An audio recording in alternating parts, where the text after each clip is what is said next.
శ్రీ గురుభ్యో నమ. శ్రీమతే రామానుజాయ నమ. ఈరోజు మంచి మాట. ఒక శిష్యునికి వచ్చిన సందేహం.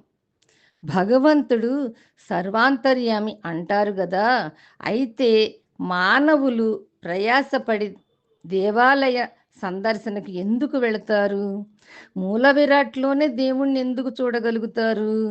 గురువు గారు దానికి సమాధానం చెప్తున్నారు.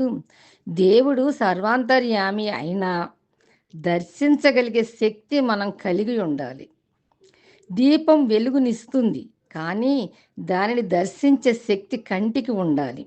అంటే మనకు కొంత శక్తి సామర్థ్యాలు, ప్రయత్నం ఉండాలి. వృక్షాగ్రంలో ఉన్న ఫలాన్ని పొందాలంటే నిచ్చెన వంటి సాధన ఉండాలి.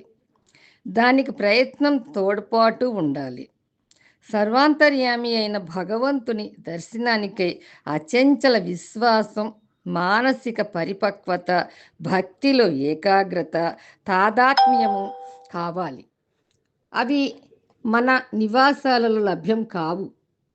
మన గృహాలలో మనమే కాక పలువురు కుటుంబ సభ్యులు కూడా ఉంటారు. వారు నిత్య జీవితంలో తమ పనుల ద్వారా అనేక ప్రతిబంధకాలను కలిగిస్తుంటారు.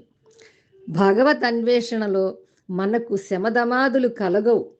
అంటే మానసిక ఏకాగ్రత, ఇంద్రియ నిగ్రహము సాధ్యం కాదు.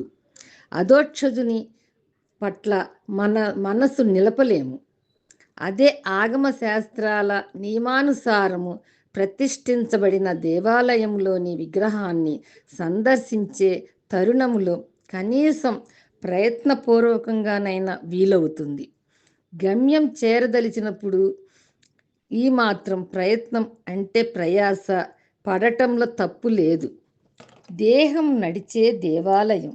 ఈ ఆలయాన్ని దేవాలయానికి చేర్చటం అవశ్యం, ఆచరణ యోగ్యం. లోకా సమస్త సుఖినో భవంతు. సర్వే జనా సుఖినో భవంతు.